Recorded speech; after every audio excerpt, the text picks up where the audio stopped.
Hello, adventurer. It's good to see you. You have made it to the morning grind. Welcome, welcome. It's the live stream at the beginning of the Geekverse, where we talk about all types of topics in geekdom, gaming, and fantasy, with an emphasis on being constructive and creating the things that we want to exist in the world. It's all on the grind, Sizemore. Can't be too fine, can't be too coarse. That's exactly right. There are a lot of adventures to be had today.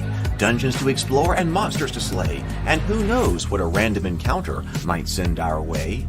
That's why we have to prepare, so settle in now for the morning grind with your favorite beverage in hand. Tea? Or maybe something a little stronger. I've got a few bottles of the old Wynyard left. Whatever you want. Pull up a chair. Dude. If you're feeling fancy, how about a cappuccino? Or a frappuccino? Or how about an espresso? Just tea, thank you. Sounds good to me, Gandalf. Whatever you want. I'm just glad you're here. Everyone is welcome. You can just watch if you want. You don't have to worship anything you don't want to worship. Thank you, Mike. But be forewarned. Sometimes we get really strange characters around here. Wait, what's that you say? Why can't you come and be a part of the stream? My wife would disown me. Oh no, I bet she'll be fine with it. Come on in. Am I scared for my safety? No. What are we supposed to do? Everybody do the secret handshake.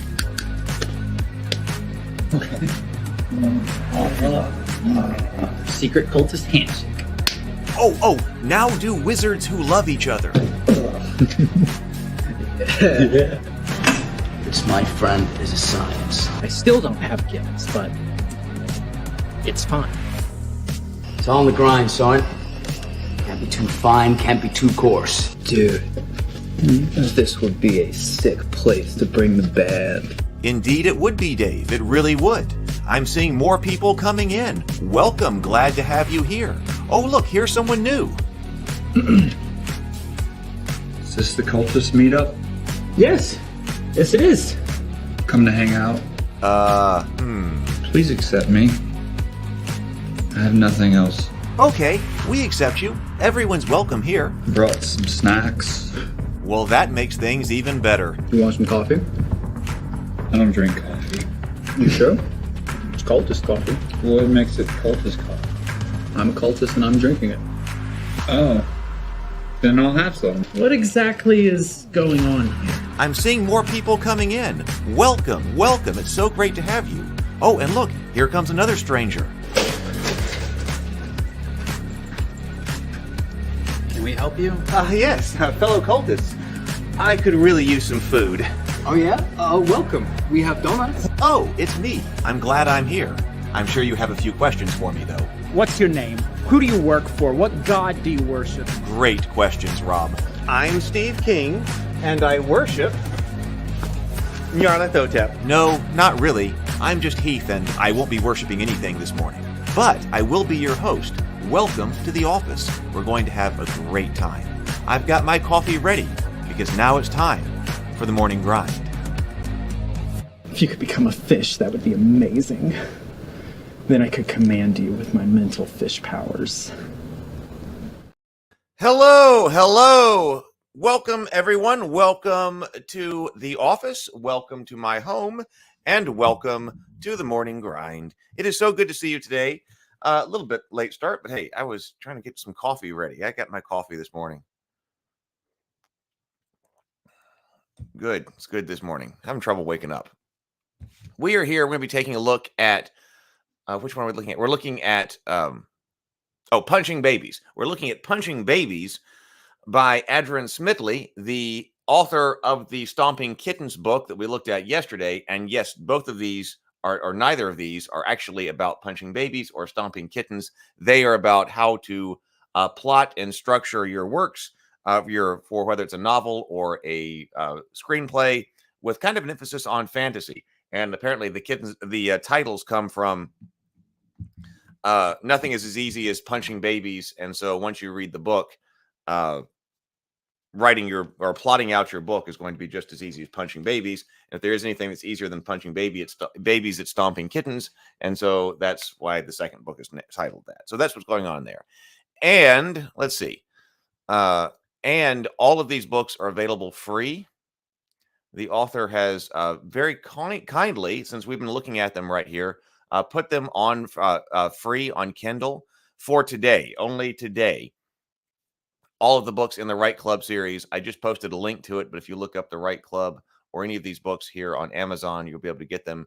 And the Kindle versions are free today, so we highly recommend it. If you are trying to get ready for NaNoWriMo, or any type of writing that you're trying to do, we're about to do NaNoWriMo. A bunch of us are about to do NaNoWriMo here, and I've got to work on some additional structure and story stuff before that. Hits that I didn't get to yesterday. You may well want to get these, and you may definitely want to get them while they're free here. That way you have them for reference. We loved Stomping Kittens yesterday. Stomping Kittens was fantastic. Punching Babies, this is the one we're going to look at today. The Pen the Sword, the universal plot skeleton of every story ever told. That one sounds like one we should look at as well. On Writing Well, and Steal This Story, How to Write Great Fiction with One Stolen Sentence. So there you go. How to Write Great Fiction with One Stolen Sentence. So that's what the books are in the Write series, and all of these 5 books, and they are all available free. Thanks to the author for the community today. So please go and get those. And so, of course, we're going to be taking a look at this book here, and I did download it free as part of that. Just so you know. And then also, I've noticed that who we got here. Let's see. Good morning. We got Sable here. Good morning. Good morning. In fact, as regarding Stomping Kittens, Sable was just saying just the short section on Stomping Kittens yesterday already hit me like a lightning bolt. We've already heard that the villain is the hero in their own story, but nobody I've ever seen before pointed out the villain is literally experiencing the inverse of the story of the hero at the same time. Excellent stuff. And Phaser Wrist is here. Good morning, Phaser Wrist. Phaser Wrist is the nephew of the author of this book, and he was the one who found this stream and then clued us in on this book series and connected us all. So this is fantastic. And then also, Phaser Wrist says, by the way, if you want a sample of my uncle's writing, he said he's making his latest fantasy comedy novella, The Not So Legendary Journeys of Yar the Mighty, free all day tomorrow. Warning, it's very anti-woke. Okay, if you want to check that out, I did download it. I found it, The Not So Legendary Journeys of Yar the Mighty. There we go. So if you want to check out what's being produced, it's a 16,000-word short story novella. So there you go. A handsome and brave, though dull-witted barbarian, Yar the Mighty enjoys the solitary life of wandering adventure, is only focused to fight and feast while seeking the company of lots of plump women's. Until one fateful day, he chances upon a dangerous quest that earns him 2 unlikely companions as they cross paths with an evil fiend waiting them in the dungeon. All right, so I did download it. So there we go. If you want to see what comes out of this kind of storytelling or this philosophy of story, that's it. Let's see. Good morning, Zero the Blade. Good morning. And good morning, Robert. You know, I didn't tell everybody yesterday. I forgot to, but I did get to go through Robert's text-based adventure game he's been working on. I sat here, enjoyed myself. That was a couple of nights ago. Took a few minutes, turned off all the lights, but just turned on with a desk lamp, so I had some great atmosphere. Got something to drink and settled in and played the game. Good morning, Jason. Good morning. Let's see. Yes, please do hit the like button so this goes out to more people. There may be people who would like to be with us, but don't know that we're doing this, who might be subscribed to the channel, but YouTube is not putting it in their feeds. So I figured out that's key to this. So if you guys hit the like button if you're here, then YouTube knows that people are liking this, and then we'll put this out to even more people. Like, we got a lot of people subscribed to the channel, but not nearly that number of people obviously show up for the morning grinds, but they might like it to, but they might just not know about it. All right, so I put the link in here. Good morning, Stray. Good morning. Good morning. And the Discord link right there. Yes, thank you. Please join us on the Discord server. I was working just slightly on the Kickstarter video yesterday, and so I put some example animations of a couple of angels. Angel Gabriel looks freaking awesome. I've been working with the AI animation tech. So I put down 2 examples in the Ravenkeep Discord under the Theophany discussion. Good morning, BGD. Good morning. Good morning. So also over here, let's see. Now, one thing I did yesterday, I didn't get finished all the way, so I didn't get to plotting, but I was trying to hammer everything I was doing yesterday. My philosophy now has been to just hammer at things. If it's on the list, it needs to be hammered at until it's done. And somebody through email had been asking me about the cultists because it had been down, but the cultist channel right here, yesterday afternoon, I got the first 3 episodes of the cultists back live. So the cultists YouTube channel.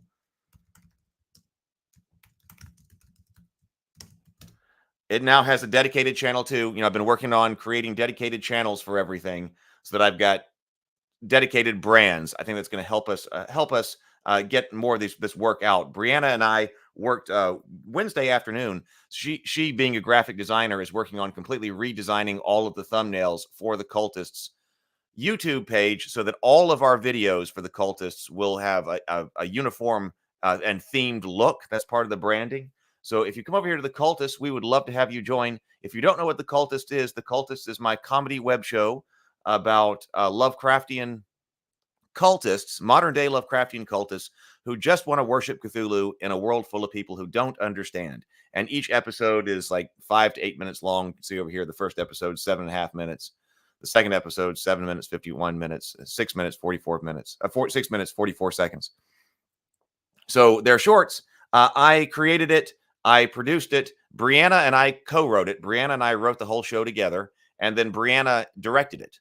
So that's over there. So that's going to be the new home for the cultists. And I would love to have you go over there, check out the episodes, watch. Please do subscribe, like the videos, and throw in a comment too. That would be great. And we'll try to grow the cultists and see what we can do with the cultists as a brand too. So that is going on. As well as the Table Talk channel. Yes. Table Talk. My friend Brian Colin, he's the creator of the Vast Grim RPG. No. Table Talk, Brian. And I'm going to be, there it is. Vast Grim.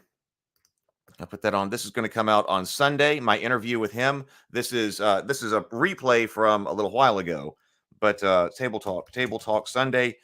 So, my Table Talk on Sundays I've been putting out at 1. So Table Talk Sunday at 1 p.m. Vast Grim. We're going to be talking to the creator of the Vast Grim RPG. Jason says the best example of the villain being their hero in their own story is General Zod in the Man of Steel. He just wanted to save his people. Yeah, I know. I didn't get that at all. Yeah, how could we possibly have expected that after the Stomping Kittens introduction? Yes, probably could have been expected. All right. Let's see here. Oh my God, you're getting to do 10 candles for Halloween. I wonder if there's some way I can organize that. I have a car now, so I can actually go someplace and play 10 candles. Well, yeah, we want to hear a report back. Oh, just so you know, Punching Babies is for absolute plotting beginners, and Stomping Kittens is the advanced, updated version of it. Oh, okay. Phaser Wrist says, just sub to the cultist. Oh, thank you. Thank you. The cultist says, I hope you enjoy it. The cultist clerks in feel. I love it. I'm so glad. Okay, so let me take this down. Let's get to our morning ritual, which is our 2 deep breaths, and then taking a sip of your favorite beverage, which, by the way, I guess it's suitable because I am drinking out of a cultist coffee mug today. We made coffee mugs that are spoofs on the Starbucks logo for the cultists. So that's what I've got today. So all right, let's take 2 deep breaths. Do it with me. Everybody do it with me. 2 deep breaths, complete exhales, take a sip. Here we go.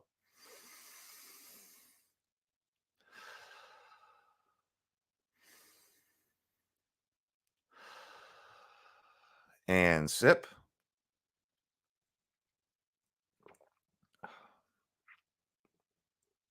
Wonderful. Wonderful. All right, let's do our reading then. Oh, I didn't bring up the reading. Let's bring this up. I'm a cultist and I'm drinking it. Exactly. The Geekverse sacrament. Okay, let me bring up our reading today, which is from The War of Art by Stephen Pressfield. I am a Stephen Pressfield fan. I am also a fan of The War of Art. This book is all about resistance. Resistance is everything that prevents us from being everything that we are supposed to be, and especially getting our creative work done.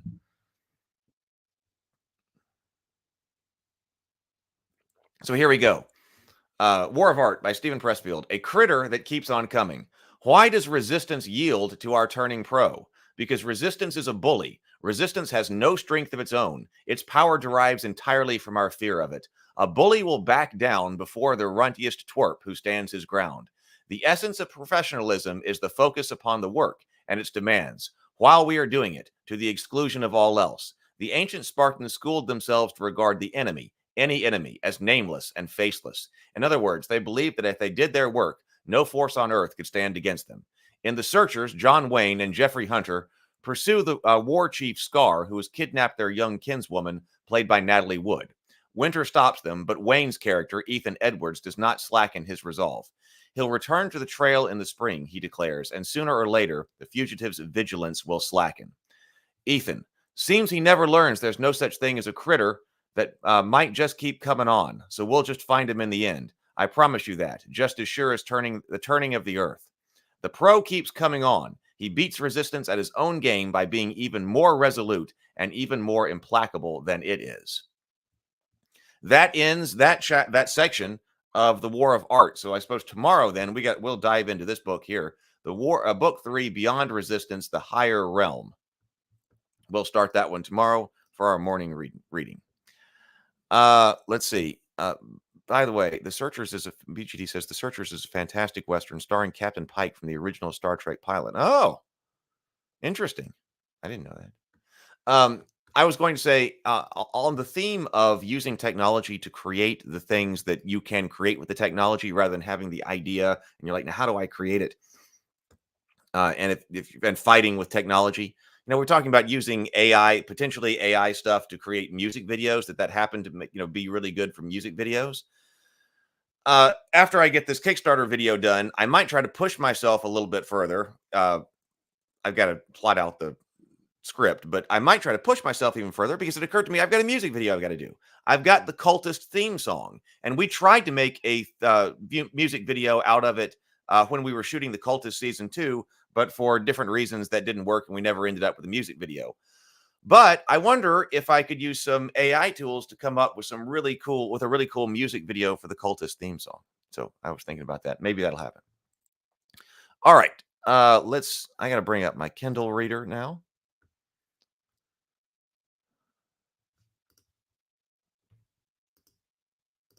My terrible Kindle reader, but here it is nonetheless. Okay, here it is. Punching Babies. So this is for the absolute beginner, but that's fine. Let's start with that and just see how far we can go in it and see if we enjoy it. And then everybody can know which one they actually need to read for themselves to get further into in terms of plotting. So here we go. Punching Babies, a how-to guide by Adron J. Smitley. So this is 2014, it says. Copyright 2014.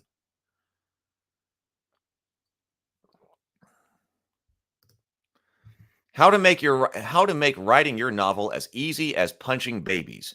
The guaranteed warning. This is your last chance. After this, there's no turning back. You take the blue pill. The story ends. You wake up in your bed and you believe whatever you want to believe. This kind of direct writing style we were talking about. We encounter it in Maxwell Alexander Drake's. It's here, but also, this is how Stephen Pressfield also wrote the War of Art. So we're getting a lot of material in this time thing. The Cultist theme song needs more cowbell. Okay. You take the red pill, you stay in Wonderland, and I show you how deep the rabbit hole goes. Remember, all I'm offering is the truth, nothing more. I guarantee you that after reading this book, you will never read any novel or watch any movie the same way again. And that's not just a guarantee, but also a warning. If you don't enjoy knowing what will happen in stories before it happens, then close this book right now. Refuse the call. Take the blue pill. But remember that stasis equals death. Now, your one and only homework assignment is to watch the original movie, The Matrix, which we have done.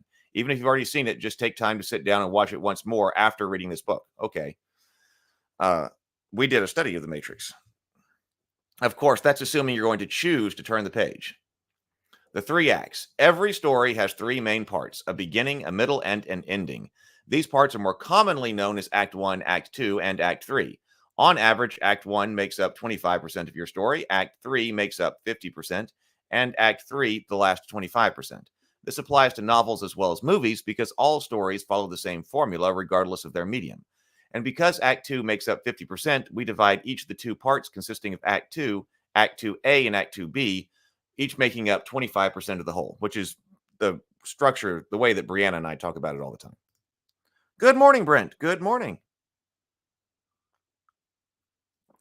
Good morning to everybody who is watching. And also, hey, good morning to anybody who is going to be watching on replay.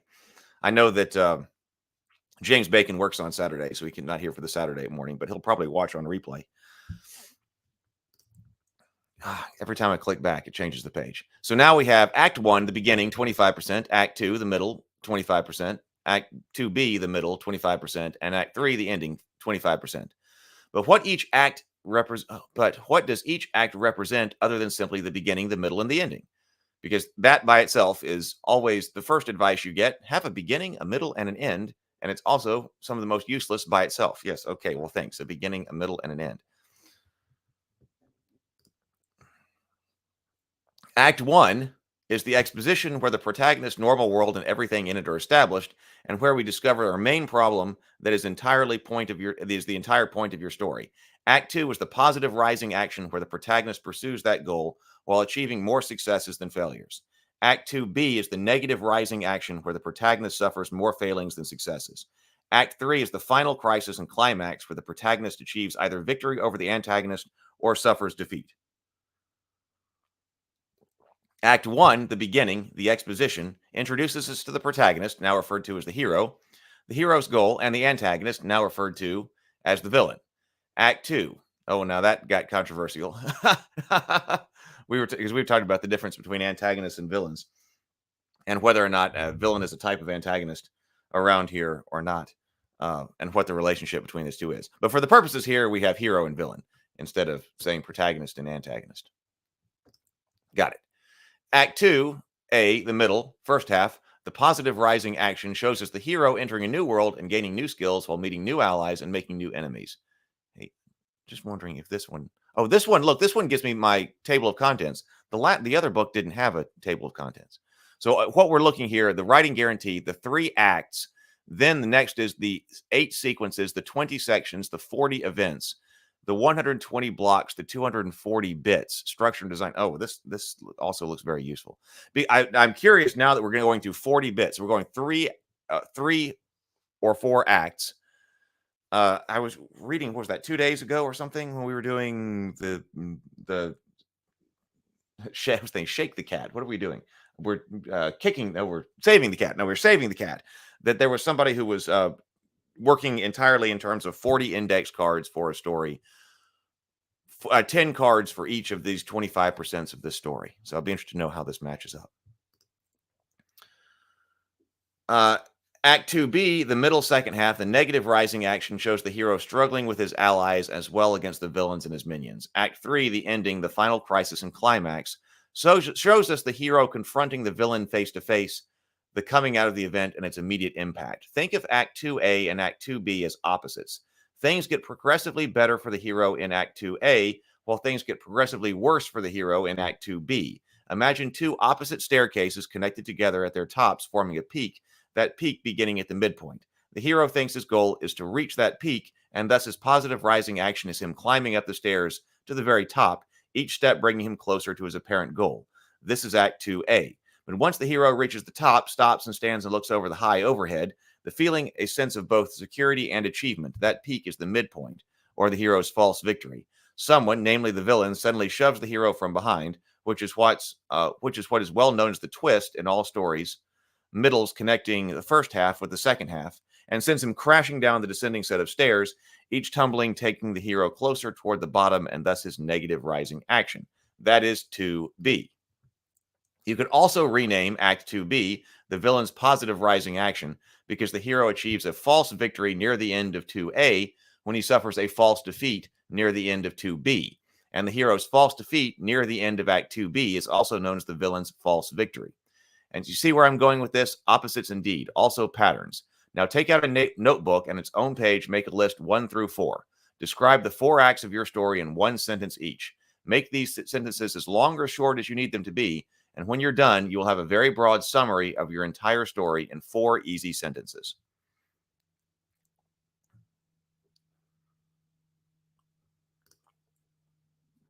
Robert says, confronting Vader 2A. I need a bit more. Okay, so the end. Now we further break down the 4 acts into the 8 sequences. Okay, so the 8 sequences. The 4-act structure of the story is further broken down into 8 sequences, and each of these sequences represents an average of 12.5% of your story. I was noticing in Final Draft, I've got its preview version right now. It does allow you to have 2 different outlines up at the top, and I was trying to learn how to use it. I haven't exactly figured that out yet. But maybe you don't need the giant, Act 1, Act 2, Act 3. Maybe that's normal. But you could put like 8 sequences, and then under that in Final Draft across the top, put in another outline that breaks it down further, and you can tie that outline to page count in a script. The 8 sequences. The 4-act story structure is further broken down into 8 sequences, and each of these sequences represents an average of 12.5 of your story. Act 1, 25%. Setting up your story, 12.5%. Opening the door, 12.5%. Act 2A, entering a new world, achieving the false victory. Act 2B, things fall apart, suffering the false defeat. Act 3, the false solution. 8, the true resolution. Here's a brief description of each of the 8 sequences.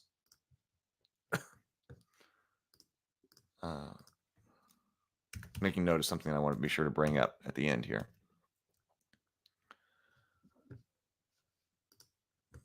Oh, and the Emperor Strikes Back. Luke thinking he needs to defeat Vader, but it's actually Vader's victory.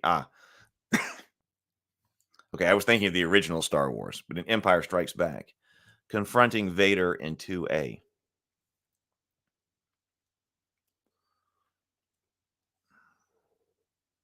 I'm not sure. I'm going to have to think about that because we specifically want to break down the Empire Strikes Back. I told Doug that we need to do that, but I want to hold off on that until we start doing sequels because that's what when we're actually writing that. Well, actually, Doug is writing a sequel right now. He's writing the sequel to Faraway Bird. But everybody, some people will go, it's Empire Strikes Back. It's often said that Empire Strikes Back is the best of the Star Wars films. Well, if it's the best of the Star Wars films, then we really should analyze it. Because most of the time when I see Star Wars analyzed, it's the original Star Wars that's used as an example of the hero's journey. And then we came up with why there may be errors in that.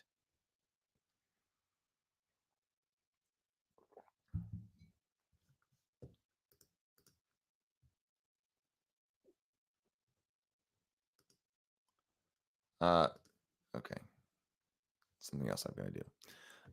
So we really should study The Empire Strikes Back. And I have a feeling, though, it's going to have a weird kind of structure.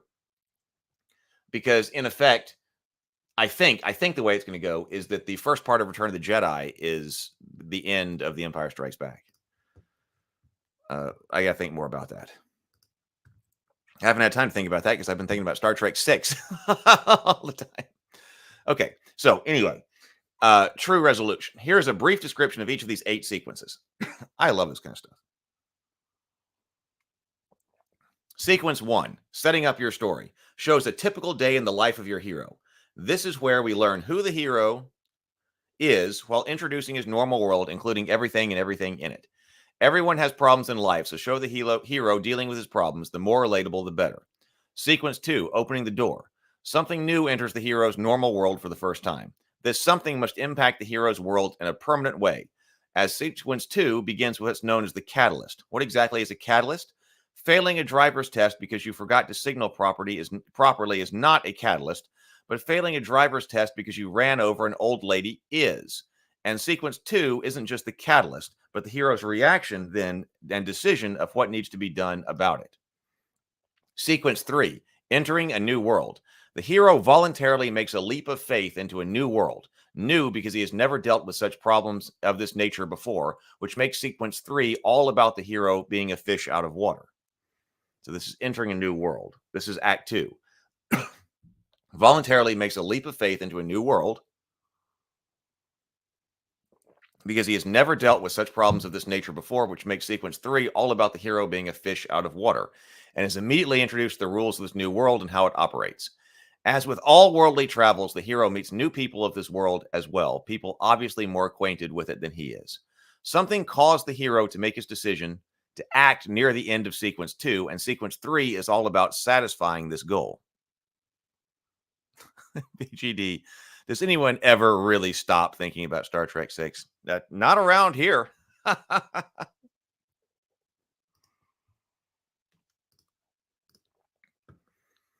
Something caused the hero to make his decision to act near the end of sequence 2, and sequence 3 is about satisfying that goal.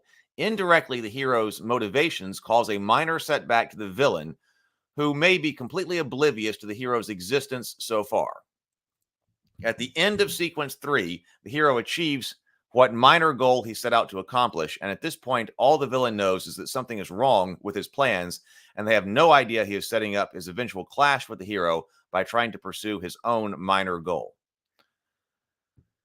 This is the villain taking notice. Cameron and I have talked about this quite a bit, that, okay, at what point, especially, we were talking about it in the context of an overarching villain for a series. At some point, even in the beginning, the major ultimate villain has to become aware of our hero, even though he's small time in the beginning. But he's got to have done something that fouled up the big villain's plans. But this is talking about in the context of this story. Sequence 4, achieving the false victory. The villain now responds to the hero's minor victory at the end of sequence 3, causing the hero to form a new goal to deal with the villain's response. And when the hero responds to the villain's actions, it leads to the hero's false victory at the end of this sequence. That false victory is more commonly known as the midpoint success. And why are these their quotations around success? Because this is a false victory at the midpoint. Basically, the hero gets what he thinks he wants, only to turn out midpoint twist that it's not what he needs. Somewhere in sequence 4, we learn about the villain and his world from an unfiltered perspective. What that means is the hero's point of view is not present during this specific event. We'll get into events in chapter 5. Well, that's interesting. That means somewhere in sequence 4, I started to study this, but I haven't gotten to take too many notes on it yet. Somewhere in sequence 4, we learn about the villain from the hero's villain and his world from an unfiltered perspective. I was trying to take careful note because I realized that one time I had done this first pass through what I thought was going to become the first Rabavania thing, the Rabavania script. I realized that every single scene was the hero's point of view. And that seems to be a very novel kind of way to do things. And I hadn't even realized that was in it. That was written that way until somebody else brought it up. Maybe been Cameron or something. That we should cut to the villains sometime. I'm like, oh yeah, this would make things, because like there are things that of course the hero doesn't know and are being alluded to, but it sure would be great for the audience to know. And so you cut to the villains sometime. So being aware of that now, I was watching Star Wars again, and I was paying attention to where it cuts to the villains. Where does it cut to being on the Death Star and such? And it does this in very specific places.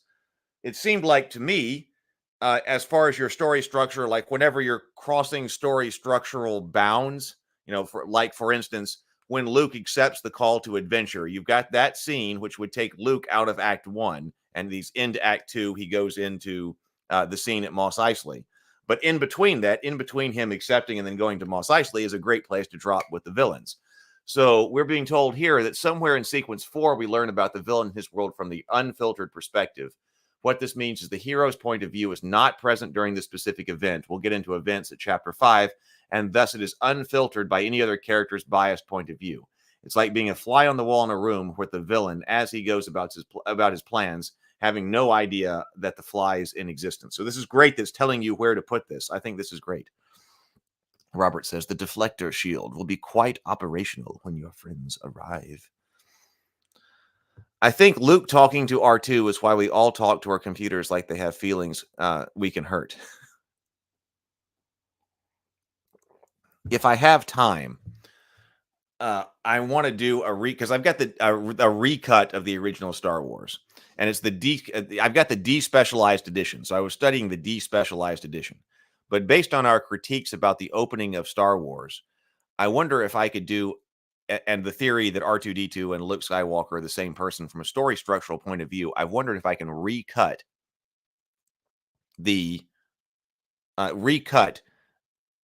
Star Wars despecialized, removing a bunch of stuff, treating Luke Skywalker as if Luke Skywalker and R2-D2 are the same person, how the story would flow, then figure out what the runtime of the movie would be as a result, and then use that to look at times and therefore potentially page markers, page counts in the script going down, like so to get a better hero's journey flow from the beginning as a story study kind of thing. Because I'm always looking at it going, okay, so now where are they in this story? because after you get to Luke Skywalker, just one moment.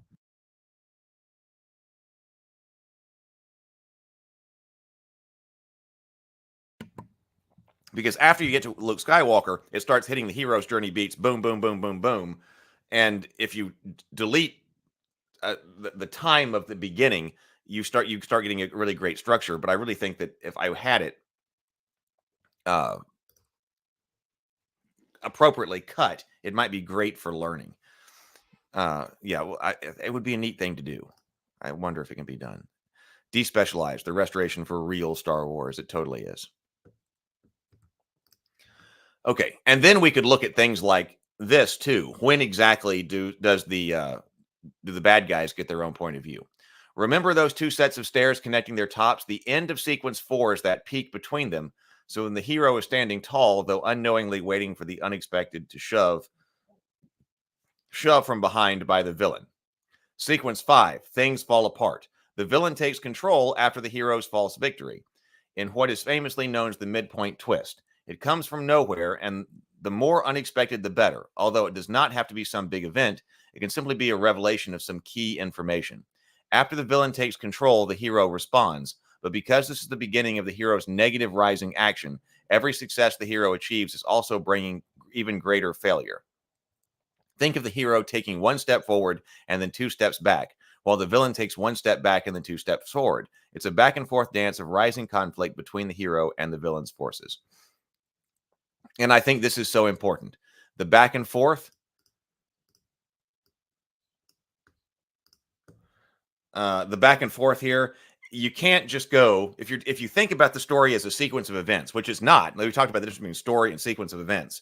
That if all you're doing is going from, you think your story is okay. The hero starts out here, and then the victory is going to be over here, and I need to develop a sequence of events that's going to take the hero to this particular victory. And so the whole story is just this direct path of thing after thing that leads to this ultimate victory.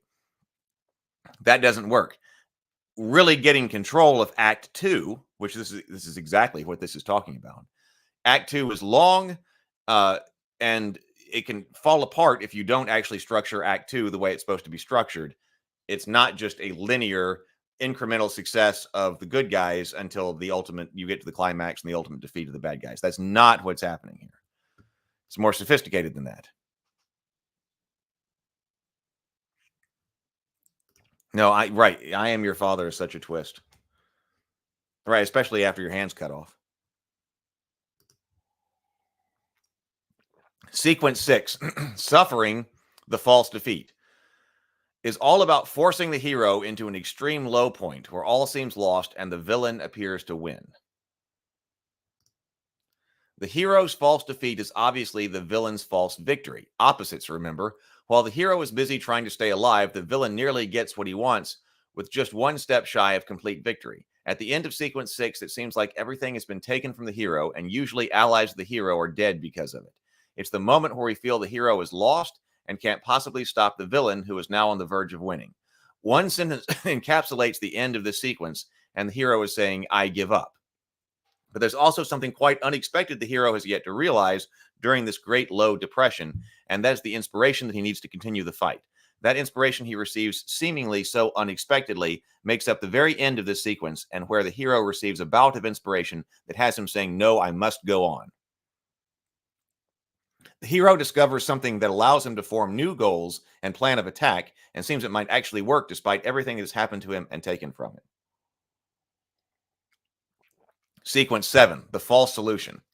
With this new bit of information, the hero develops a new goal and plan of attack and implements it here, setting himself and the villain on a collision course that comes to a final head in the next sequence. Only the new plan of attack is not what the hero needs to defeat the villain, despite the progress made because of it. It helps the hero to get the villain for that final confrontation, but it won't achieve the needed victory, because even though the hero achieves what appears to be a big success here, it's immediately followed by a direct attack from the villain. Think of this sequence as the hero taking out the villain's main henchman on the way to confront the villain. The hero kicks butt and takes names, but they are still only the villain's henchmen and not the villain himself. The new plan of attack the hero devised and implements is what the hero thinks he needs to do to succeed, and here he achieves that success, only to discover that success is not what he needs to achieve true victory after all.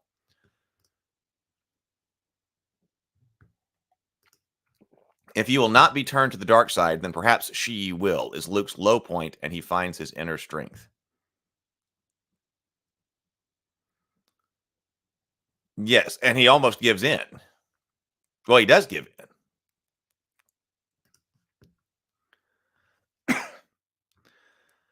Okay, so then sequence 8 is the true resolution. This is where the hero confronts the villain in a final one-on-one contest that either must end in victory or, less usually, defeat. The hero must face the villain on his own.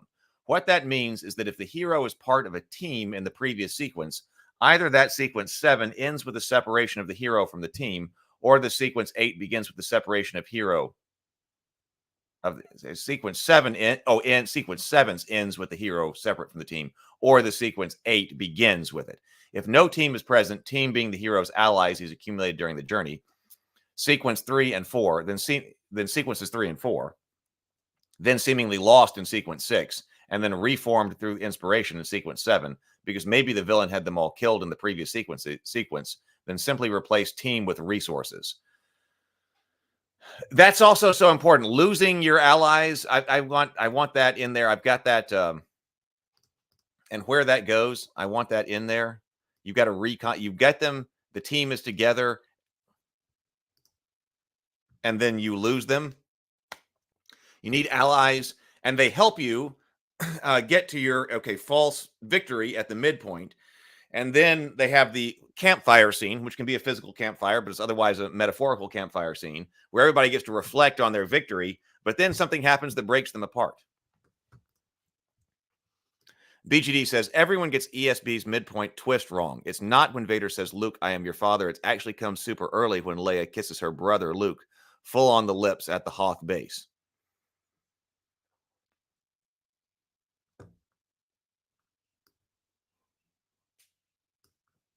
But no one knows that at the time, right?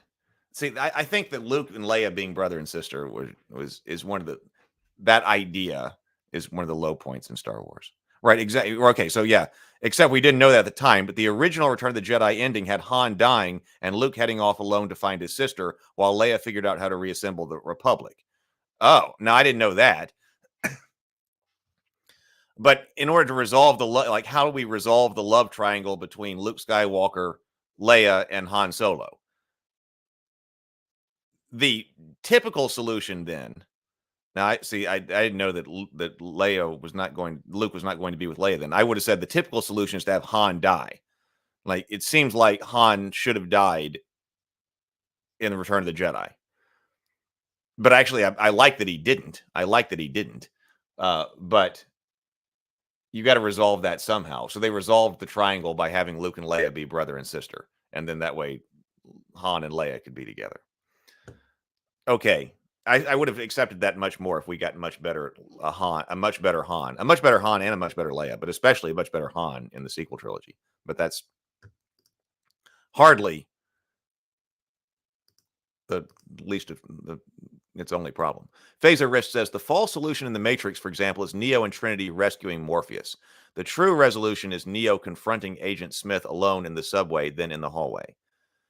Aha. The true resolution, the false resolution is that Neo and Trinity get Morpheus out. The true resolution is Neo confronting Agent Smith alone in the subway and then in the hallway.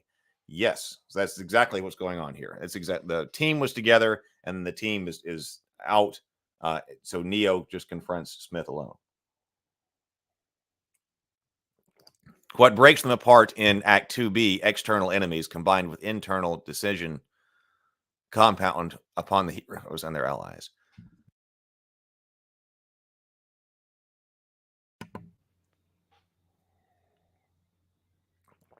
What breaks them apart in 2B, Act 2B, external enemies combined with internal dissension.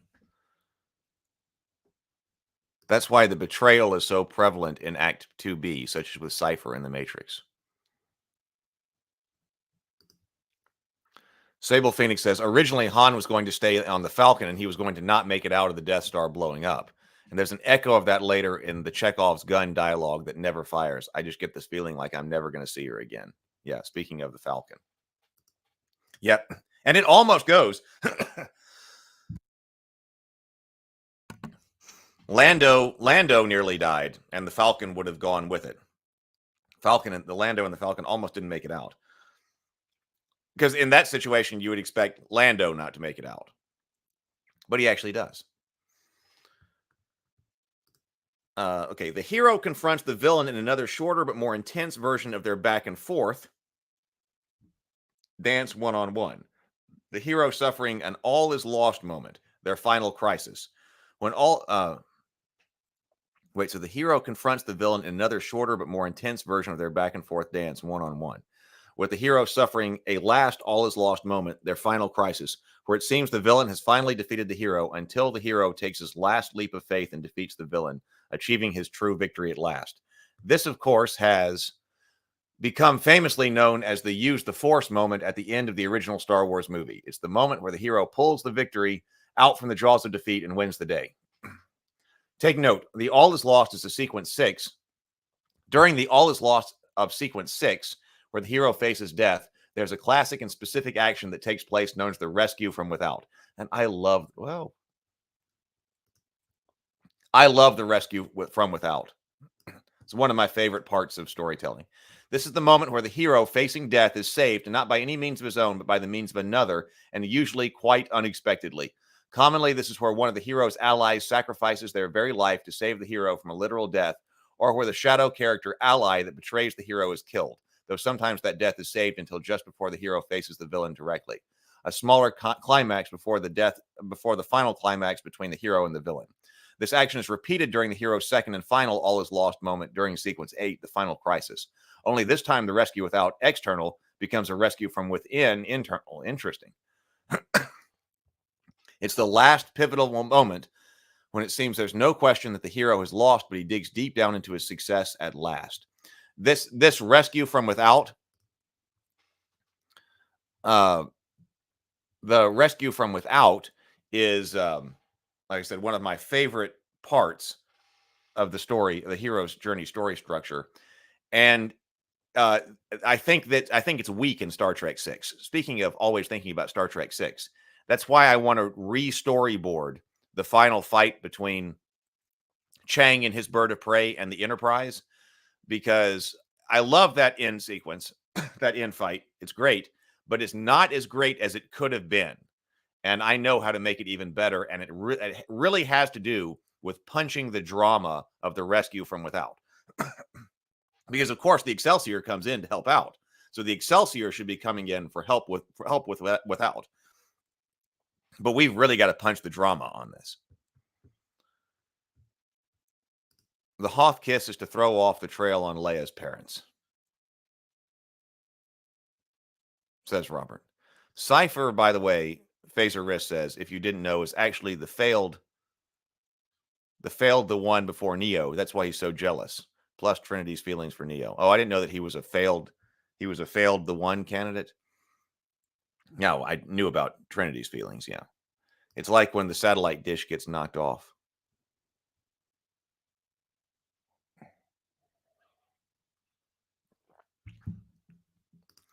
Okay, so victory is achieved. Victory is achieved. Then we see the immediate effects of the hero's success. Now take out your notebook again, and on its own page, make another list. This of 1 through 8. Describe each of the 8 sequences in your story in one sentence, a piece, as you did with the 4 acts. So we've got setting up your story, opening the door, entering a new world, achieving false victory, things fall apart, suffering the false defeat, the false solution, the true resolution. Now we further break down into 8 sequences into their 20 sections. What are the 20 sections? Having problems this morning. In fact, let me go warm up my coffee. Yeti hug break. Oh, it's time for a Yeti hug break. Yeti hug break, Yeti hug break. Everybody go hug yo Yeti and show yo Yeti some love.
I like this. Thank you for hanging with me. Thank you. Got hot coffee again.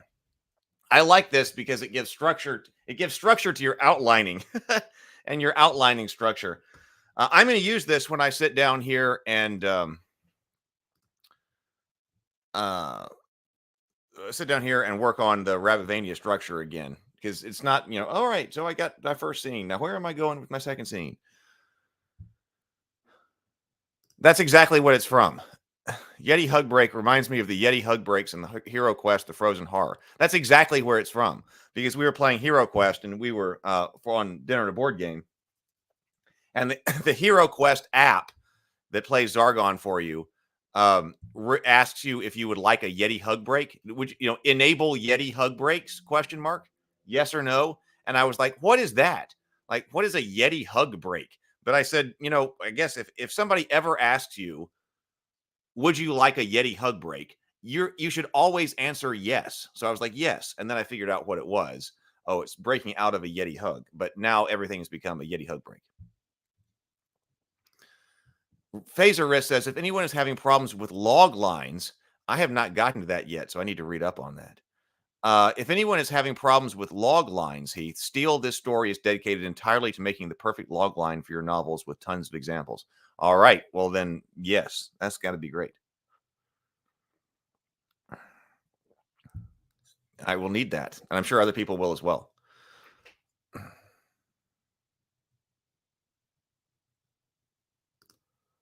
Jason says, soccer time. See you all later. See you later, Jason.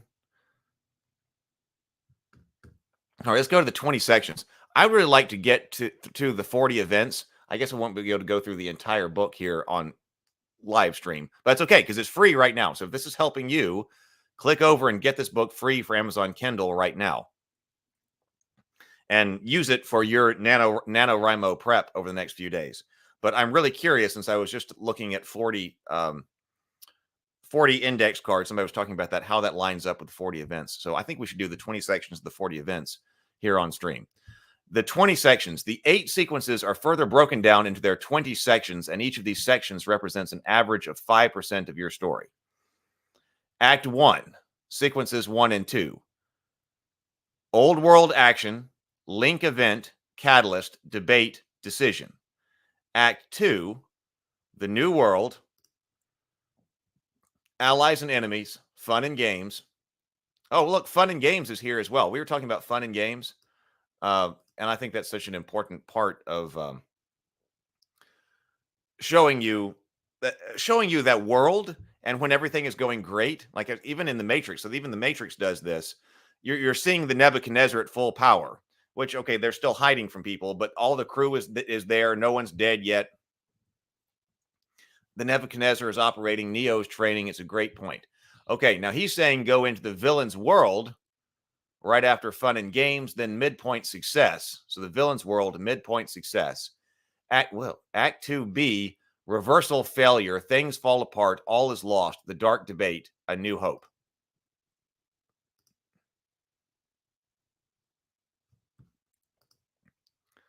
Midpoint success. Okay, Act 2, reversal failure, things fall apart, all is lost, the dark debate, a new hope. Act 3, rally the troops, storm the castle, team battle, hero versus villain, the conclusion. Remember the homework assignment I gave you from Chapter 1? No. Well, here it is again. Watch the movie The Matrix, not its sequels, the original. In fact, forget those atrocious sequels ever exist. If you've seen them before, forget them. If you haven't, even better. But now you should have a firm grasp on the larger yet basic concepts of story. Now we're going to probe deeper into much more depth beneath. The following explanation lists the 20 sections and the rest that follows. Now give brief examples from the movie The Matrix, and there are 3 reasons for this. 1, most books on plot give many examples from many stories, yet most of these books fail to present an entire story through all the stages of plot. I have definitely noticed that. Instead of cotton picking from several stories where those events best meet the requirements of the stages of their formula. Instead, cotton picking from several stories where those events best meet their requirements of the stages of their formula.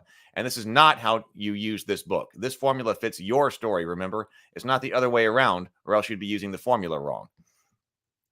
I like that, yes, because we see that even in some of the books that I really like, but even like the Screenwriter's Bible gives you lots of examples from lots of different stories, many of which I had not actually seen. Giving you one reference like this is better because you can go and watch that. All right. 2, having a detailed listing of the steps of one entire movie from the beginning all the way through the end makes answering any question you have about that much easier, because we can watch any part of the movie you have questions about at your leisure. This book tells you the process, but watching the exampled movie is actually showing you that process in action, and visualization is how most humans learn best.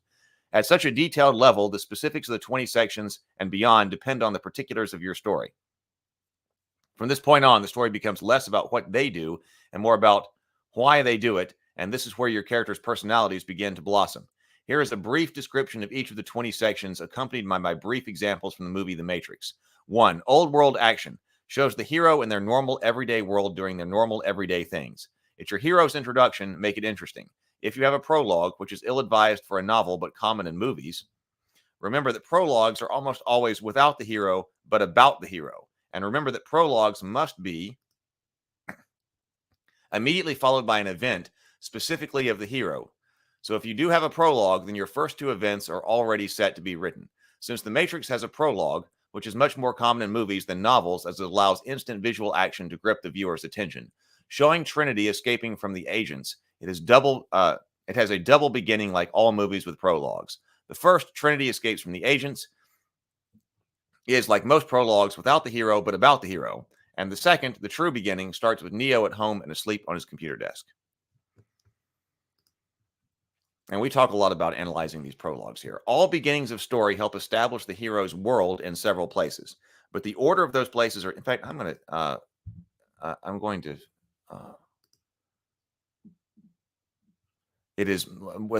with prologue is without the hero, but about the hero.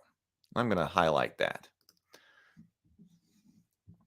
I might be missing a little bit of that element in my prologue, so I'm going to highlight that. About the hero, without the hero, but about the hero. The beginnings of the story help establish the hero's world in several places, but the order of those places are dependent upon your story. Show the hero at home, at work, at play, or any combination that's appropriate. Why these three situations?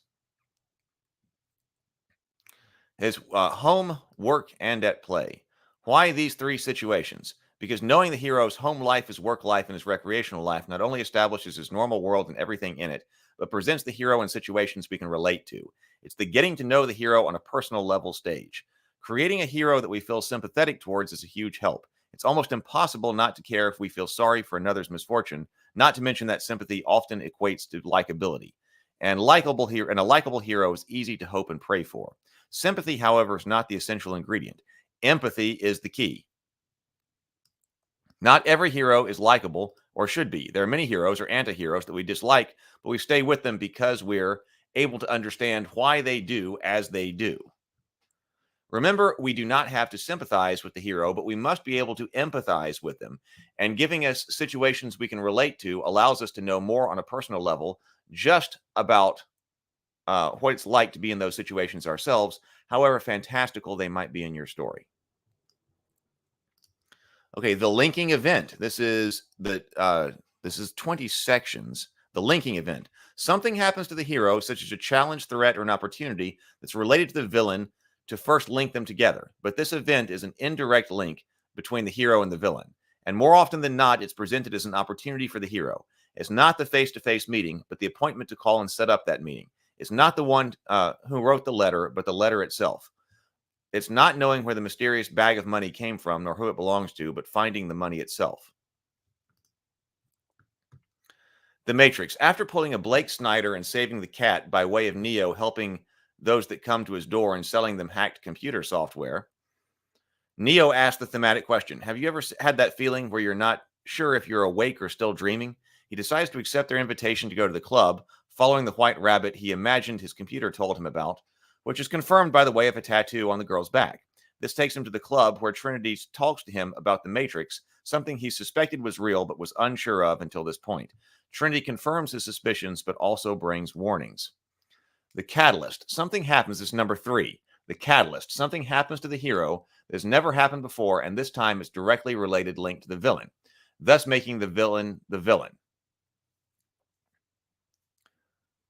The something must be a major event the hero fails to overcome due to his existing character flaws. Because if he succeeds, okay, must be something that he fails to overcome due to his existing character flaws. Because if he succeeds, then his problem is solved, and thus the story is over. The end. Short story, huh?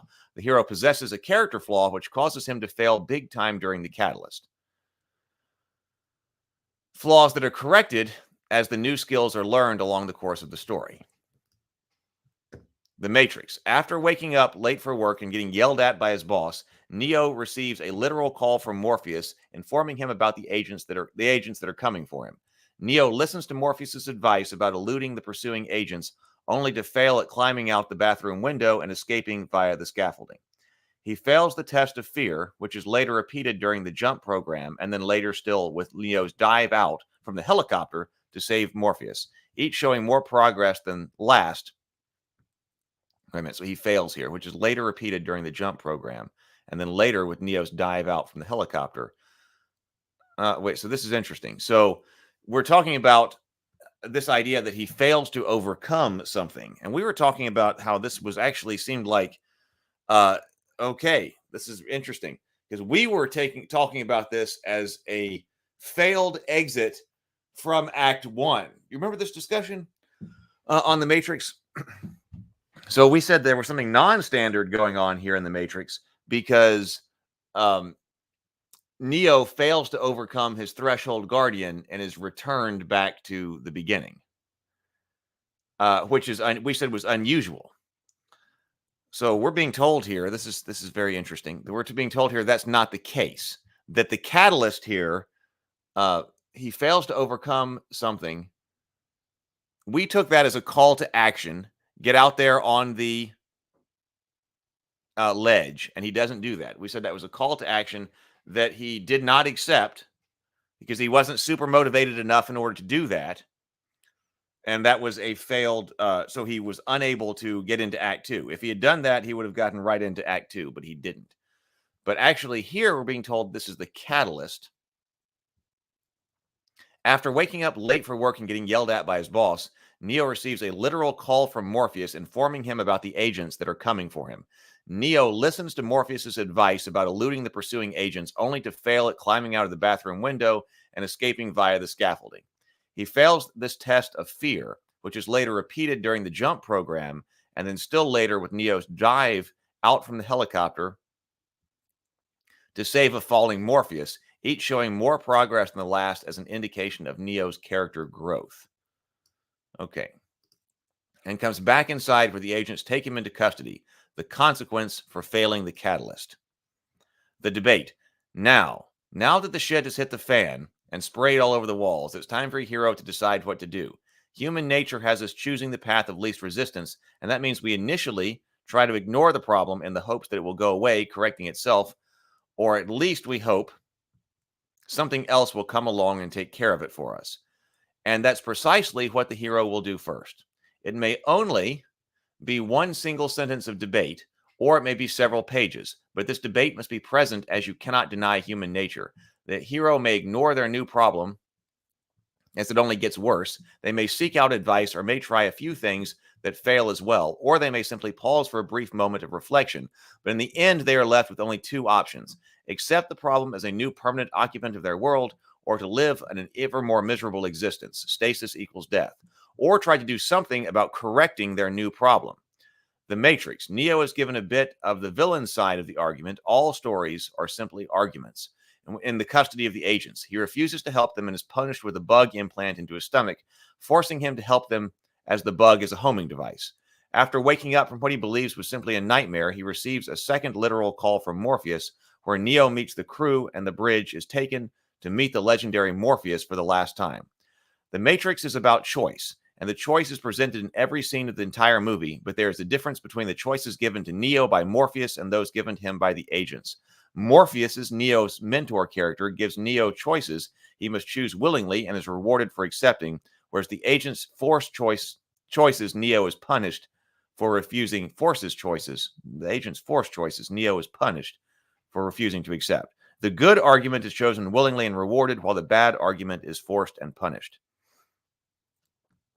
Robert says, so when Luke's aunt and uncle are murdered, Luke resolves to take down the Empire. Yes, that was his call to action.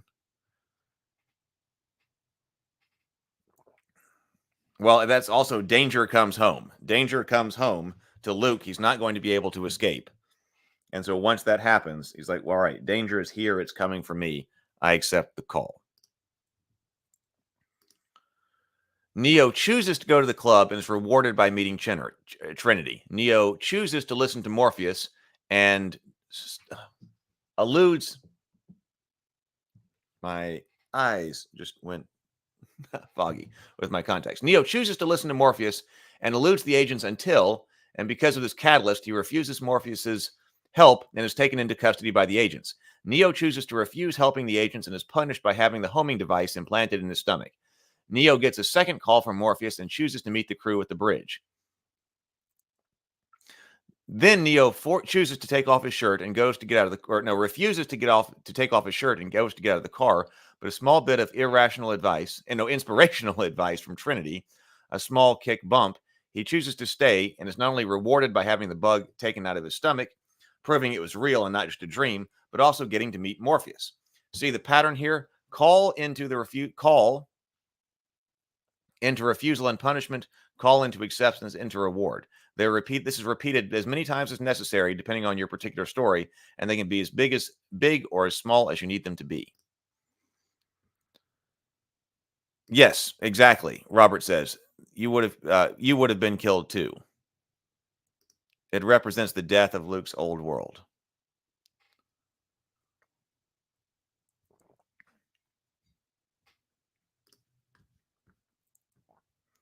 The decision. This is the hero finally coming to do something about the problem, and when they come to the realization they cannot accept living with it.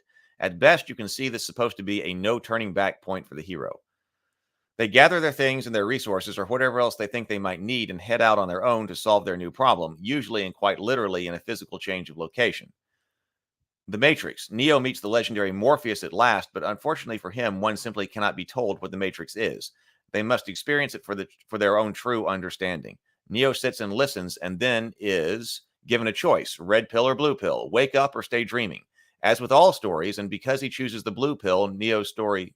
because if he chooses the blue pills, Neo's story would be over. Neo chooses the red pill, taking a leap of faith because he wants to know what the Matrix truly is. The Matrix is famous for this scene, this meeting with Morpheus and the choice between pills, and it's the perfect example of a no-turning-back decision that should be presented here. The stronger the no turning back, the stronger the commitment is implied. Part 6, or Section 6, Strange New World. Your hero has left the old world behind and is now journeying out into a new world. Now new because they've never dealt with this problem they are now trying to deal with before until the story of yours. But they are still carrying all of their flaws and bad habits, so they stumble as they go, trying things their usual way, and the unexpected happens. It can be an extreme change as well, for this new world is almost always quite the opposite of the hero's old world, both in environment as well as characters. There must be some initial sense of disorientation and discomfort, because the hero needs time to adjust while fumbling around and getting used to their new and very different surroundings. The Matrix. Neo chooses to take the red pill and wakes up in the real world, where he is flushed to be liquefied and fed intravenously to those still in the pods, until Morpheus and his crew rescue him via their ship and begin rehabilitating him physically. Oh, is that what was going to happen to him? He was going to be liquefied? I thought they were just like ejecting him, but that makes more sense if they were actually trying to, like, okay, you're going to be killed and liquefied. And entering the new. Yes, we ain't Dustin Crops boys. Exactly. Yes. Traveling through hyperspace ain't like Dustin Crops boy. The Matrix. Neo chooses the red pill. Oh, yeah, we just said that. Okay. Here is often the case. The hero makes one last refusal. Only now, because they passed the no turning back point, they learn there's no turning back and returning to their former life, at least not as it once was. I don't believe it, cries Neo against the truth Morpheus assails him with. Then he is then unplugged from the construct and pukes before passing out from such overwhelming and traumatic information given to him. Often someone literally tells the hero there's no going back, which Morpheus does. Neo here, after explaining some history of the One, and after explaining how they never free a mind after a certain age. Yet they did so with Neo, which only reinforces why he reacted the way he did only a few moments earlier in the construct. 7. Allies and enemies. The hero needs to help and needs to learn good habits and new traits while shedding the bad habits and the old flaws. If you've never seen a car before, would you know just how to jump into one and expect to win the Indy 500? No, you would seek out someone to show you how to operate the strange mechanical things first. Yep, that's how they fed people, by liquefying the dead. Right. I remember that. I remember them talking about that. I guess I didn't connect that was actually the process that was being undergone by Neo at that point. Or that's what was about to happen to him. Okay, so no, you would seek out somebody to show you how to operate the strange mechanical thing first. And that's what allies do. Each ally serves a specific purpose. Each ally serves a specific purpose. It's not just comic relief, and it's not to be Billy Badass. It's to teach your hero something they didn't know to have or have before, which is why they couldn't solve the problem. During the catalyst, and must learn so they can implement those necessary skills while striving to confront the villain at the end of your story. All right, that's great. Each ally serves a specific purpose. It's not just comic relief. It's not just to be Billy the Badass. It's to teach your hero something they don't know. So that actually is talking about more generally. So it's not just the mentor figure who is doing that. Now, we talked about the mentor in all these different roles being masks that different characters can wear. So the mentor role can go between different heroes, different characters at different times. That's great. But not just one. Think about everybody helping out. Sable says, yet another way that the changes from the studio forced on the Matrix make no sense. Humans are horrible power generation units because they use more energy to stay alive than you produce, and you cannot make a sustainable food source from Soylent Green for the same reason.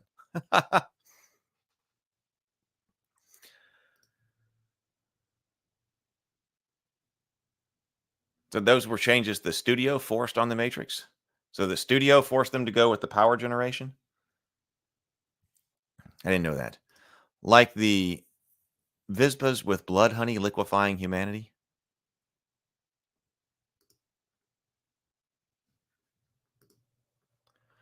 While the hero is striving to solve his main problems, and thus the main point of the story, along the way he must learn the necessary skills and through and from his allies. The hero cannot become a hero unless someone teaches him what others not only support his trials of learning and train him and question and push his tests and push and test his developing skills. The Matrix. After a better understanding of what the Matrix is, Neo begins to form bonds with Morpheus and the crew while he begins to undergo training. A lot of times in this section and section 8 are intermingled. What this means is that each may contain several different but related events arranged specifically to your story. The hero's allies and enemies are established throughout these two sections, but their order is up to you and your story. Chapter 8, Fun and Games. Now it's time for the fun and games, where the hero has a blast doing the things the hero does. It's the Rocky training montages, the action bits from movies they put in movie trailers, and thus the entertaining reasons why you are reading the story and why you're watching the movie. This is the intriguing blurb on the back of the novel that got you excited enough to buy it and read it. It's the biggest chunk of the explanation given as to whether or not someone asks what the story is about. This is the hero and his allies developing bonds and having fun using their abilities and magic guns and swords and powers and whatever else you can think of. Developing and using these powerful talents, succeeding and failing through succeeding, though succeeding more than failing. This is the detective chasing clues and discovering evidence as they close in on who they think is the criminal. But because the bonds are formed, subplots may be established. The Matrix. Neo undergoes more than the training he needs, battling Morpheus and the dojo construct, and then testing the way of the jump program. He attempts the jump, showing his progress when compared to failure, to escape via the scaffolding during the catalyst. He fails, but is rewarded for his attempt with needing knowledge. If you die in the Matrix, you die for real. Sable says, originally the human farms were going to be using the brain power in order to simulate the machine's quest for immortality, humanity, but the studio thought it was too esoteric for the audiences. Oh, really? So they were going to be using brain power in order to simulate the machine's quest for immortality. Typical brain dead execs thinking the audience was equally brain dead. Oh. Okay, so they had a more sophisticated thing there, but then we went just the battery reasons. Yeah, okay, so the battery thing is often critiqued. I mean, I've done it too. So that's interesting to know that it was supposed to be something more sophisticated. Some more sophisticated but esoteric. We got a few more minutes here. I guess we're not going to get through the 40 events. I'm going to have to read that on my own, but we're going to keep going here for about 10 more minutes here. What I was going to do, if you're here, please do hit the like button if you're here, but also let me go ahead and show this. This is a good point for it. If you are actually on the NaNoWriMo website,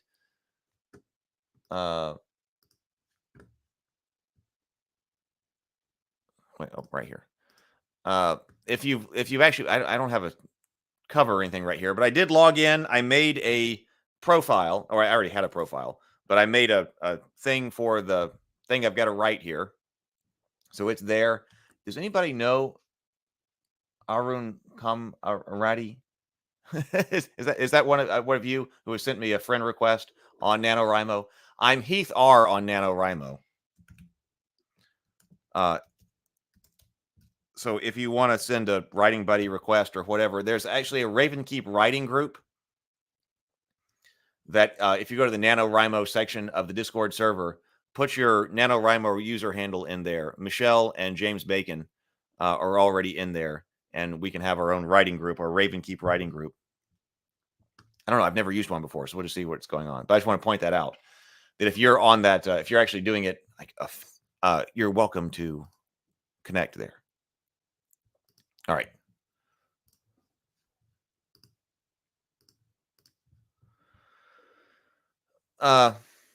Neo undergoes more of the training he needs, battling Morpheus in the dojo construct and then tested by way of the jump program. He attempts the jump, showing his progress when compared to his failure to escape via the scaffolding during the catalyst, and fails, but is rewarded for his attempt with needed knowledge. If you die in the Matrix, you die for real. The crew stands by, watching Neo's training with hopeful yet objective eyes. Support for the hero and doubts about the hero were established, especially by Trinity and Cypher in the Matrix. 9. The villain's world. We need to see the villain's world from an unfiltered perspective And this is where it happens. In between the hero training to learn new skills, necessary skills and traits, the villain continues his plans, upping them here because of the minor progress of the hero. There is also a point, the pinch point actually, where the hero and his allies have direct contact, if not with the villain, then with his henchmen. The hero and his allies work to overcome this direct encounter together and discover something new and a twist, like all movies have at this point. A minor twist, but still a twist. The Matrix. This is Neo and the crew in direct encounter with the Sentinel. I was thinking, yep, this is the Sentinel. After Neo fails another quest in the construct, and Cypher, Neo's shadow character, giving Neo the wrong advice to run like hell as they share a drink alone afterwards. The shadow character always give the heroes the exact opposite advice the hero needs to defeat the villain in the end, and is usually an ally to the hero that is like the hero but chooses a path of temptation that we hope the hero does not succumb to. The bad example. The bad example. We like that one. This is also Cypher at dinner with Agent Smith, making a deal for the access codes without Neo or any of the other crew present. Cypher agrees to work with the agents for the reward of being inserted back into the Matrix, the opposite of when Neo was interrogated by them, and he refused to work with the agents and was punished by the bug implant. This is a typical opposite common for shadow characters. Neo, and he refused to work and was punished. This is the typical opposite common for shadow characters throughout the story, which actually makes it easy to write them, considering you literally just take an already written scene of the hero, replace them with a shadow character, and then have the shadow character do the opposite of what the hero did in the same situation. Basically, the shadow character's chosen path is that which leads to failure, while the hero's chosen path is what leads to success. 10 is midpoint success. This is the hero and his allies after struggling, then learning to work together, now finally working together as a functioning team, and everything seems jolly as the hero either achieves his apparent goal or achieves a successful step toward obtaining their apparent goal, a major step that makes it seem as if beating the villain is within reach. The hero's training is seemingly complete. Some events happens when he achieves what appears to be a happy success. The hero gets what he thinks he wants, but it's not what the hero needs, or else the story would be over. And don't forget the famous midpoint twist that yanks the proverbial carpet out from under the hero's feet as he's standing there patting himself on the back because he thinks he achieved what he wanted. This twist moment is another and a more permanent no turning back moment for the hero, and it should make things personal between the hero and villain. The Matrix. Neo wanted to find out what the Matrix was ever since he found out he's been trying to tell Morpheus and the other he's not the one. Now he gets a success when the Oracle confirms it. But then so unexpectedly comes that bastard of a midpoint twist, and Neo learns that either Morpheus or him will die. A nice and permanent no turning back moment, just like when he deep-throated the red pill. Okay, so that's what they're saying is the midpoint success. I was thinking success. They're being all badass going through, in their leather outfits and everything, headed to out in the Matrix, heading out to the Oracle. 11, reversal. Well, reversal, failure. After the twist hits the hero like a sudden punch in the gut, this is where the effect of the twist will start to play out. Bad things begin to happen, and they begin to happen here. The team the hero is working to be part of begins to break down as the villain and his forces continue their plans and move in for the kill. The Matrix. After the Oracle tells Neo he's not the one, and that either he or Morpheus must die, Neo walks away stunned. As they try to make their way back to the ship, they find their exits closed off. The options begin to dwindle, and it's because of the villain. The SWAT team shows up along with the agents, killing Mouse and trapping Neo, Morpheus, and the rest within the walls of the building as they try to elude capture. 12. Things fall apart. Bad things continue to happen for the hero and his allies, each worse than the last. Remember here is that the cohesive unit of the team, they begin to fall apart. This is where the villain's false victory usually takes place, though if not here, then in Section 13. Why a false victory? Because it seems as if the villain has won. The agents were never directly after Neo. They only wanted him to get to Morpheus because they've been chasing Morpheus the entire time. And here they capture him, while elsewhere Cypher indicates the betrayal. You can have the villain's false victory here and the betrayal in Chapter 13, or the opposite. But each are key events. And if you have a betrayal subplot, which is what usually is which is usually here in some form, whether a betrayal or just a complete breakdown and separation from the hero and his allies. In The Matrix, this is not only them trying to get back to the ship and the SWAT team and the agents attacking them. This is also where Cypher is separated from the escaping group while Morpheus gets his butt kicked and is captured by the agents. In The Matrix, this is the villain's false victory while Cypher's actual betrayal comes next. A double whammy, as per usual. The Matrix. The agents have been after Morpheus the entire time, and here they capture him for the sacrifices to save Neo from being taken. While Neo and the rest make their escape, I just had a thought about the Rabavania script and the betrayal. I've been trying to get that point right. You didn't tell me I'd put this back up. I guess maybe it didn't matter. It's probably hard to read because of this right here anyway. But now it's back up. Sometimes I forget to add the button to actually click over. I've got to get something away from the good guys and back into the hands of the bad guys. Obviously, that needs to be a betrayal character. How does this happen? Because you've got to have your... I want them to have the victory, but then as a cost of that midpoint victory, they have to lose something that they really needed. And that needs to happen because of the betrayal character. So I need to think about exactly what that character is going to be like. I want to study. So I'm going to go. I'm going to go back. I'm going to finish this, and I'm going to watch The Matrix again. I want to watch The Matrix again. I'd like to try to re-edit the despecialized Star Wars, and I want to watch How to Train Your Dragon. How to Train Your Dragon and the despecialized Star Wars are probably the structure that I'm going for. But now that with this understanding here, rewatching some of The Matrix, we thought there was some weirdness in the start of The Matrix, but this offers an explanation for it. The Matrix. The agents have been after Morpheus the entire time, and they capture him after he sacrifices himself to save Neo from being taken. Oh my God! I just had another thought hit me about this betrayal character. Okay. While Neo and the rest make their escape, Morpheus battles and loses against the agents, giving the agents what they have been after the entire time, a way to gain the access codes from one or more that the man who has them. Thus, the villain has achieved the false victory.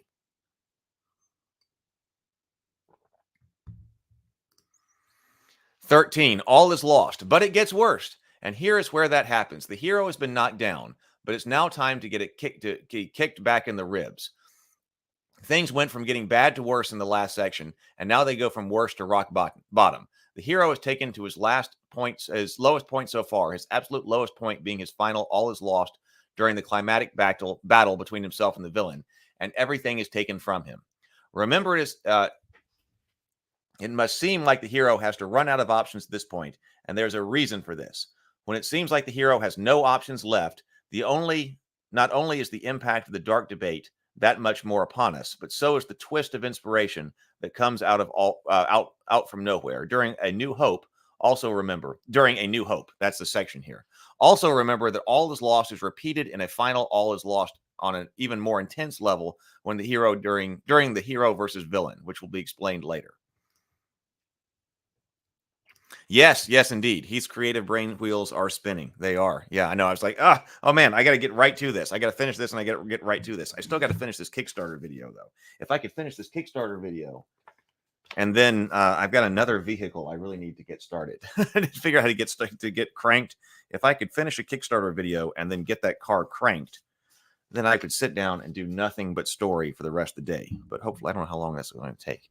But I really want to get to it right now, because I need to get this plotted.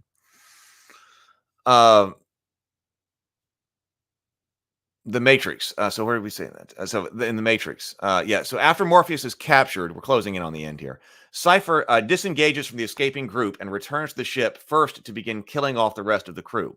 But as per usual, the all is lost here is the rescue from without moment. Hero is saved from certain death, not by his own means, but by the means of another, and usually at the cost of an ally's life.